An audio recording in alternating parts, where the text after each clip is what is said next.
अज्ञानवश लोग नकारात्मक विश्वास बीज बोकर भीख मांगते हैं और अपने ही पैरों पर कुल्हाड़ी मारते हैं।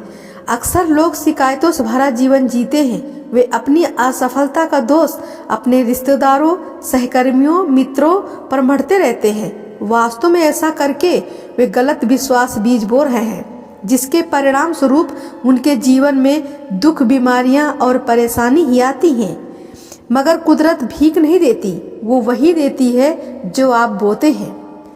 किसी को प्रेम, पैसा, मदद, समय देना, किसी जरूरतमंद की मदद करना, मगर ये करते वक्त एक मुख्य समझ रखें कि मैं विश्वास बीज किसी व्यक्ति को नहीं दे रहा हूँ, बल्कि कुदरत को दे रहा हूँ, जो बोए गए बीज को दुगना करके मुझे लौटाती है।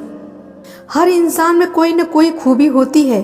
किसी के पास समय, कोई शारीरिक रूप से अधिक श्रम कर सकता है, कोई दूसरों को अच्छी तरह से समझा सकता है, कोई अच्छे से पढ़ा सकता, कोई लिख सकता है, कोई गाकर प्रेरणा जगा सकता है। आपके पास जो भी बेस्ट क्वालिटी है, उसे निस्वार्थ सेवा में लगाएं। वो आपकी तरफ से कुदरत को दिया गया बेस्ट बीज होगा। कई लोगों की आदत होती है कि वह चीज़ दूसरों को देंगे जो उनके लिए बिल्कुल बेकार होती है। किसी को गिफ्ट देंगे तो ऐसा कि दूसरा इंसान उसे प्रयोग भी नहीं कर सका। अगर कपड़े भी दान करेंगे तो बिल्कुल बेकार, फटे पुराने। यहाँ तक कि मंदिर में भगवान को फल भी चढ़ाएंगे तो जो उनके खाने लायक ना हो। यदि ऐसा है तो समझ रहे हैं कि आप कुदरत को कैसे बीज दे रहे हैं। फिर वापस क्या मिलेगा? जब मिलेगा तो क्या उसे लेने की तैयारी है? बुरी फसल काटते वक्त इंसान को याद नहीं रहता कि मैंने कैसे बीज बोए थे। अच्छे बीजों की फसल जब आएगी तब आप देखेंगे जो आपके अटके काम थे वे होने लग गए हैं। समय की कमी थी पर आजकल मिलने लग गया है।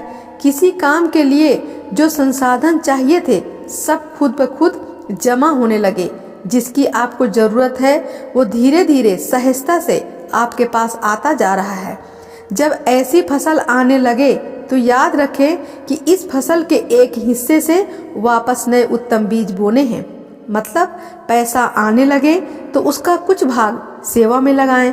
ज्ञान मिल रहा है तो उसे बांटें। आपका स्वास्थ्य अच्छा होने लगा है तो दूसरों की सेहत सुधारने में मदद करें। ऐसे बीज पुनः कई गुना होकर आपके जीवन में उत्तम फसल लाएंगे। अगर कुदरत का ये खेल आपको एक बार समझ में आ गया तो फिर आप कभी देने से रुकने वाले नहीं हैं। आप बेस्ट बीज बोते जाएंगे और पाते जाएंगे। नई नई बढ़िया बढ़िया फसल आती जाएंगी और मज़े से ये खेल देखेंगे आप।